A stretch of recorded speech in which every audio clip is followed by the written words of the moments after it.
ਅਗਲੀ ਜਿਹੜੀ ਹਰਜੋਤ ਸਿੰਘ ਦੀ ਗੱਲ ਕਰਦੇ ਜਾਈਏ ਇਜ਼ਰਾਈਲ ਹਮਾਸ ਦੀਆਂ ਜੇ ਅਪਡੇਟਸ ਦੇ ਉੱਤੇ ਨਜ਼ਰ ਮਾਰੀਏ ਤਾਂ ਸਥਿਤੀ ਕੋਈ ਬੜੀ ਚੰਗੀ ਨਹੀਂ ਆ। 7 ਅਕਤੂਬਰ ਤੋਂ ਬਾਅਦ ਦੇ ਵਿੱਚ ਗਾਜ਼ਾ ਪੱਟੀ 'ਚ ਲਗਾਤਾਰ ਹਮਾਸ ਨੇ ਪਹਿਲੋਂ ਹਮਲਾ ਕੀਤਾ ਇਜ਼ਰਾਈਲ ਦੇ ਉੱਤੇ, ਤੇ ਫਿਰ ਉਸ ਤੋਂ ਬਾਅਦ ਦੇ ਵਿੱਚ ਇਜ਼ਰਾਈਲ ਦੇ ਦੁਆਰਾ ਬੰਬਾਰਡਮੈਂਟ ਏਅਰ ਸਟ੍ਰਾਈਕਸ ਐਵਰੀਡੇ ਚੱਲ ਰਹੀਆਂ ਹੈਗੀਆਂ ਆ 7 ਤਰੀਕ ਤੋਂ ਬਾਅਦ 'ਚ। ਉਧਰ ਯੂਐਨ ਦੇ ਚੀਫ ਦੀ ਜਿਹੜੀ ਗੱਲ ਆਪਾਂ ਦੱਸ ਰਹੇ ਸੀਗੇ ਵੀ ਉਹਨਾਂ ਨੇ ਜਿਹੜੇ ਬਿਆਨ ਦਿੱਤੇ ਆ ਵੀ ਇਹ ਵੈਕਿਊਮ ਚੋਂ ਨਹੀਂ ਨਿਕਲਿਆ ਇਹ ਅਟੈਕ, ਵੀ ਜਿਹੜੇ ਇੰਨੇ ਸਾਲਾਂ ਦੇ ਜਿਹੜਾ ਬੰਧਕ ਰਹੇ ਹੋਣ ਤਾਂ ਇਹ ਤਾਂ ਹੋਇਆ ਹੋ ਸਕਦਾ ਆ। ਤਾਂ ਇਜ਼ਰਾਈਲ ਦੇ ਦੁਆਰਾ ਇੱਕ ਹਿਸਾਬ ਦੇ ਨਾਲ ਸੀਜ਼ ਕਰਕੇ ਉਹ ਸਾਰੀਆਂ ਚੀਜ਼ਾਂ ਦੇ ਤੇ ਕਮੈਂਟ ਤੋਂ ਬਾਅਦ 'ਚ ਹੁਣ ਯੂਐਨ ਦੇ ਚੀਫ ਗੁਐਤਰਸ ਦੇ ਰੈਜ਼ੀਗਨੇਸ਼ਨ ਦੀਆਂ ਕਾਲ ਜਿਹੜੀਆਂ ਆ ਉਹ ਆ ਰਹੀਆਂ ਆ। ਕਹਿੰਦੇ ਵੀ ਅਸਤੀਫਾ ਜਿਹੜਾ ਇਸ ਨੂੰ ਦੇਣਾ ਚਾਹੀਦਾ ਆ। ਮਿਸ ਰਿਪਰੈਜ਼ੈਂਟ ਕੀਤਾ ਗਿਆ ਆ। ਇਹ ਹੁਣ ਜਿਹੜੇ ਯੂਐਨ ਦੇ ਚੀਫ ਆ ਉਹਨਾਂ ਨੇ ਇਸ ਬਾਰੇ ਆਖਿਆ ਹੈਗਾ। ਕਹਿੰਦੇ ਵੀ ਦਿਨ ਬ ਦਿਨ ਉੱਥੇ ਦੇ ਹਾਲਾਤ ਜਿਹੜੇ ਉਹ ਮਾੜੇ ਹੁੰਦੇ ਜਾ ਰਹੇ ਆ। ਉਧਰ ਇਜ਼ਰਾਈਲੀਆਂ ਦੇ ਦੁਆਰਾ ਸ਼ਰੇਆਮ ਯੂਐਨ ਦੇ ਕੰਮ ਕਰ ਰਹੇ ਲੋਕਾਂ ਨੂੰ ਵੀਜ਼ੇ ਦੇਣ ਤੋਂ ਨਾ ਕਰ ਦਿੱਤੀ ਗਈ ਆ। ਹੁਣ ਤੁਸੀਂ ਆਪ ਹਿਸਾਬ ਲਾ ਲਓ ਵੀ ਕੀ ਉਹਨਾਂ ਦੀ ਇਸ ਟਾਈਮ ਸੋਚ ਚੱਲ ਰਹੀ ਹੋਊਗੀ। ਉਧਰ ਟਰਕੀ ਦੇ ਪ੍ਰੈਜ਼ੀਡੈਂਟ ਅਰਡੋਗਨ ਉਹਨਾਂ ਨੇ ਕਿਹਾ ਵੀ ਹਮਾਸ ਤਾਂ ਟੈਰਰਿਸਟ ਆਰਗੇਨਾਈਜੇਸ਼ਨ ਨਹੀਂ ਆ। ਉਹਨਾਂ ਨੇ ਇਜ਼ਰਾਈਲ ਨੂੰ ਜਾਣ ਵਾਲਾ ਜਿਹੜਾ ਟ੍ਰਿਪ ਆ ਉਹ ਕੈਂਸਲ ਜਿਹੜਾ ਆ ਉੱਥੇ ਕਰ ਦਿੱਤਾ ਹੈਗਾ ਆ। ਉਹਨਾਂ ਨੇ ਕਿਹਾ ਵੀ ਹਮਾਸ ਇੱਕ ਲਿਬਰੇਸ਼ਨ ਗਰੁੱਪ ਆ ਤੇ ਇਜ਼ਰਾਈਲ ਦੇ ਟ੍ਰਿਪ ਨੂੰ ਉਹਨਾਂ ਨੇ ਕੈਂਸਲ ਕਰ ਦਿੱਤਾ ਆ। ਜਿਸ ਹਿਸਾਬ ਦੇ ਨਾਲ ਅਰਬ ਦੇ ਮੁਲਕ ਤੇ ਮੁਸਲਿਮ ਮੁਲਕ ਇਸ ਪੂਰੇ ਗਾਜ਼ਾ ਪੱਟੀ ਦੇ ਉੱਤੇ ਚੱਲ ਰਹੀ ਬੰਬਾਰਡਮੈਂਟ ਤੋਂ ਬਾਅਦ ਦੇ ਵਿੱਚ ਇਕੱਠੇ ਹੋ ਰਹੇ ਆ, ਇਹ ਹਾਲਾਤ ਉੱਥੇ ਕਾਫੀ ਜ਼ਿਆਦਾ ਬਦਲ ਸਕਦੇ ਆ। ਆਉਣ ਵਾਲੇ ਜਿਹੜੇ ਦਿਨਾਂ ਦੇ ਵਿੱਚ ਕਾਫੀ ਮਾੜੇ ਆ। ਇਜ਼ਰਾਈਲ ਨੇ ਕਿਹਾ ਸੀ ਉਦੋਂ ਉਹਨਾਂ ਨੇ ਹਵਾ ਦੇ ਵਿੱਚੋਂ ਪੋਸਟਰ ਵੀ ਸਿੱਟੇ ਸੀ ਗਾਜ਼ਾ ਪੱਟੀ 'ਚ, ਭਾਈ ਦੱਖਣ ਵਾਲੇ ਇਲਾਕੇ ਦੇ ਵਿੱਚ ਤੁਸੀਂ ਚਲੇ ਜਾਓ ਤੇ ਉੱਥੇ ਤੁਹਾਨੂੰ ਨੁਕਸਾਨ ਨਹੀਂ ਪਹੁੰਚਾਇਆ ਜਾਊਗਾ। ਪਰ ਰਿਪੋਰਟਸ ਇਹ ਵੀ ਆ ਰਹੀਆਂ ਆ ਵੀ ਦੱਖਣ ਵਾਲੇ ਇਲਾਕਿਆਂ ਦੇ ਵਿੱਚ ਵੀ ਏਅਰ ਸਟ੍ਰਾਈਕਸ ਹੋਈਆਂ ਆ। ਪੈਲਸਤੀਨ ਦਾ ਇੱਕ ਜਿਹੜਾ ਰਿਪੋਰਟਰ ਸੀਗਾ, ਜਰਨਲਿਸਟ ਸੀਗਾ, ਉਸ ਦਾ ਪਰਿਵਾਰ ਉਸ ਨੂੰ ਜਦੋਂ ਰਿਪੋਰਟਿੰਗ ਕਰ ਰਿਹਾ ਸੀ ਉਹਨੂੰ ਇਹ ਖਬਰ ਮਿਲੀ ਵੀ ਉਹਦਾ ਪਰਿਵਾਰ ਵੀ ਇੱਦਾਂ ਹੀ ਇੱਕ ਏਅਰ ਸਟ੍ਰਾਈਕ ਦੇ ਵਿੱਚ ਮਰ ਚੁੱਕਾ ਹੈ। ਹੁਣ ਤੱਕ ਪੈਲਸਤੀਨ ਦੇ 23 ਜਿਹੜੇ ਜਰਨਲਿਸਟ ਆ ਉੱਥੇ ਜਿਹੜੀ ਆ ਉਹਨਾਂ ਦੀ ਮੌਤ ਹੋ ਚੁੱਕੀ। ਘੱਟੋ ਘੱਟ ਜਿਹੜਾ ਇਹ ਦੱਸਿਆ ਜਾ ਰਿਹਾ, ਅਲ ਜਜ਼ੀਰਾ ਇਹ ਰਿਪੋਰਟ ਕਰ ਰਿਹਾ ਵੀ ਕਹਿੰਦੇ 7 ਅਕਤੂਬਰ ਤੋਂ ਬਾਅਦ ਦੇ ਵਿੱਚ ਨੌਜਵਾਨ ਤੋਂ ਲੈ ਕੇ ਬਜ਼ੁਰਗ ਤੇ ਉਹਨਾਂ ਦੇ ਜਿਹੜੇ ਪਰਿਵਾਰ ਆ ਇਹ ਇੱਥੇ ਇਸ ਟਾਈਮ ਲੜਾਈ ਦੇ ਵਿੱਚ ਦੋਨੋਂ ਪਾਸਿਓਂ ਦੀ ਜਿਹੜੇ ਉਹ ਮਰ ਰਹੇ ਆ। ਹਮਾਸ ਦੇ ਦੁਆਰਾ 4 ਜਿਹੜੇ ਬੰਧਕ ਸੀ ਉਹਨਾਂ ਨੂੰ 2 ਵੱਖ-ਵੱਖ ਦਿਨਾਂ 'ਚ 2-2 ਕਰਕੇ ਜਿਹੜਾ ਉਹ ਛੱਡਿਆ ਗਿਆ ਹੈਗਾ ਆ। ਹੁਣ ਅੱਗੇ ਕੀ ਉੱਥੇ ਬਣਨ ਜਾ ਰਿਹਾ ਇਸ ਦੇ ਬਾਰੇ ਕਦੀ ਵੀ ਕੁਛ ਕਿਹਾ ਨਹੀਂ ਜਾ ਸਕਦਾ। ਆਕਸਫੈਮ ਵਾਲੇ ਕਹਿ ਰਹੇ ਆ ਵੀ ਇਜ਼ਰਾਈਲ ਵਾਲੇ ਇਸ ਟਾਈਮ ਸਟਾਰਵੇਸ਼ਨ, ਭੁੱਖ ਨੂੰ ਐਜ਼ ਏ ਹਥਿਆਰ ਦੇ ਵਜੋਂ ਵਰਤ ਰਹੇ ਆ ਗਾਜ਼ਾ ਦੇ ਵਿੱਚ। ਹੈਲਥ ਸਿਸਟਮ ਗਾਜ਼ਾ ਦੇ ਵਿੱਚ ਕਹਿੰਦੇ ਆਊਟ ਆਫ ਸਰਵਿਸ ਹੋ ਚੁੱਕਾ ਆ। ਇੱਕ ਹੋਰ ਕਹਿੰਦੇ ਵੀ ਵੱਡੇ ਧਮਾਕੇ ਗਾਜ਼ਾ ਦੇ ਹਸਪਤਾਲ ਦੇ ਨਜ਼ਦੀਕ ਅਲ ਵਫਾ ਹਸਪਤਾਲ ਆ ਉਸ ਦੇ ਲਾਗੇ ਜਿਹੜਾ ਉਹ ਸੁਣਿਆ ਗਿਆ ਹੈਗਾ ਆ।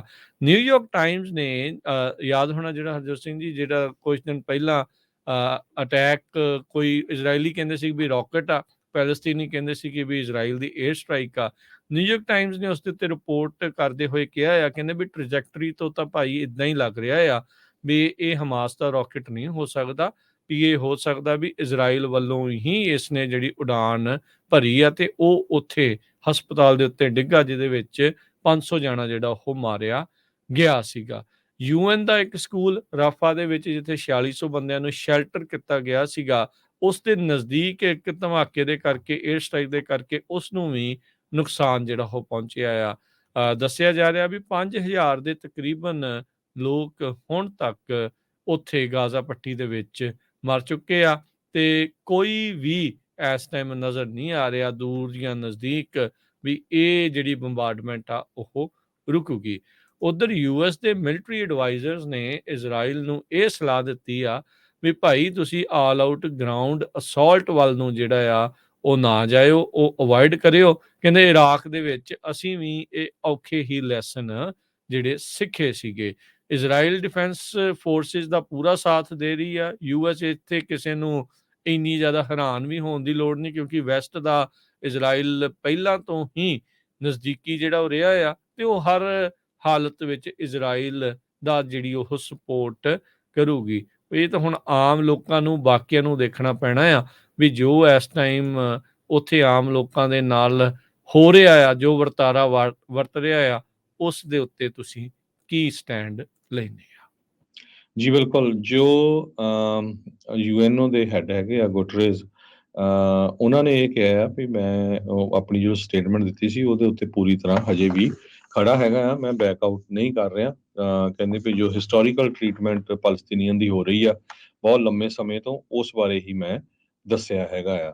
ਤੇ ਉਹ ਕਹਿੰਦੇ ਵੀ ਜੇ ਇਹ ਕੁਝ ਚੱਲਦਾ ਰਿਹਾ ਤੇ ਅੱਜ ਜਾਣੀ ਕਿ ਬੁੱਧਵਾਰ ਨੂੰ ਅਸੀਂ ਜੋ ਯੂਐਨ ਉੱਥੇ ਕੰਮ ਕਰਦਾ ਗਾਜ਼ਾ ਦੇ ਵਿੱਚ ਆਪਣਾ ਆਪਰੇਸ਼ਨ ਬੰਦ ਕਰਨ ਜਾ ਰਹੇ ਹਾਂ, ਕਿਉਂਕਿ 에ਅਰ ਸਟ੍ਰਾਈਕ ਹੋ ਰਿਹਾ ਤੇ ਸਾਡੇ ਜਿਹੜੇ EMPLOYEES ਆ ਉਹ ਕਿਸੇ ਤਰ੍ਹਾਂ ਉੱਥੇ ਸੇਫ ਨਹੀਂ ਹੈਗੇ।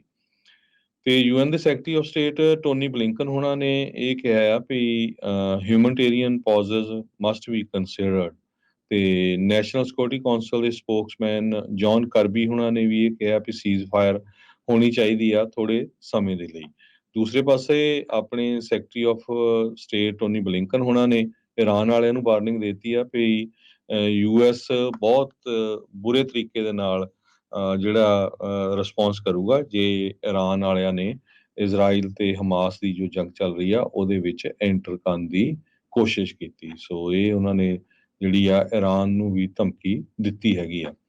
ਤੇ ਮਿਲਟਰੀ ਦੇ ਕਾਫੀ ਜਿਹੜੇ ਆਫੀਸਰਸ ਆ 30 ਦੇ ਕਰੀਬ ਰਿਟਾਇਰਡ 3 ਜਾਂ 4 ਸਟਾਰ ਜਨਰਲ, ਉਹਨਾਂ ਨੇ ਕੈਪੀਟਲ ਹਿੱਲ ਤੇ ਪਹੁੰਚ ਕੇ ਕੱਲ ਜਿਹੜਾ ਵਾਈਟ ਹਾਊਸ ਬਾਈਡਨ ਹੋਣਾ ਦਾ ਐਡਮਿਨਿਸਟ੍ਰੇਸ਼ਨ ਆ ਉਹਨਾਂ ਦੇ ਨਾਲ ਗੱਲਬਾਤ ਕੀਤੀ ਆ ਵੀ ਯੂਕਰੇਨ ਤੇ ਇਜ਼ਰਾਈਲ ਦੇ ਵਿੱਚ ਜੋ ਕੁਝ ਚੱਲ ਰਿਹਾ ਆ ਉਸ ਦਾ ਜਿਹੜਾ ਪੂਰਾ ਸਾਥ ਦਿੱਤਾ ਜਾਵੇ। ਟੋਨੀ ਜਿੰਨੀ ਐਂਥਨੀ ਜਿੰਨੀ ਜੋ ਯੂਐਸ ਮਰੀਨ ਕਾਰਪਸ ਦੇ ਜਨਰਲ ਰਹੇ ਆ ਰਿਟਾਇਰਡ 4 ਸਟਾਰ ਜਨਰਲ, ਤੇ ਨੇਵੀ ਦੇ ਇਸੇ ਤਰ੍ਹਾਂ ਜੇਮਸ ਸਟਾਰਵੀਡੀਸ ਨੇ ਮਿਲ ਕੇ ਜਿਹੜੀ ਆ 30 ਜਾਣਿਆਂ ਨੇ ਇਹ ਮੀਟਿੰਗ ਕੀਤੀ ਹੈਗੀ ਆ। ਤੇ ਨੈਸ਼ਨਲ ਸਿਕਿਉਰਿਟੀ ਐਡਵਾਈਜ਼ਰ ਕੌਂਸਲ ਦੇ 260 ਤੋਂ ਕਰੀਬ ਰਿਟਾਇਰਡ ਮਿਲਟਰੀ ਦੇ ਆਫੀਸ਼ੀਅਲਸ ਨੇ ਵੀ ਜੋ 5 ਬ੍ਰਾਂਚਸ ਆਰਮ ਫੋਰਸਿਸ ਦੀਆਂ ਆ ਉਹਨਾਂ ਤੋਂ ਰਲ ਕੇ ਗੱਲਬਾਤ ਕੀਤੀ ਹੈਗੀ ਆ।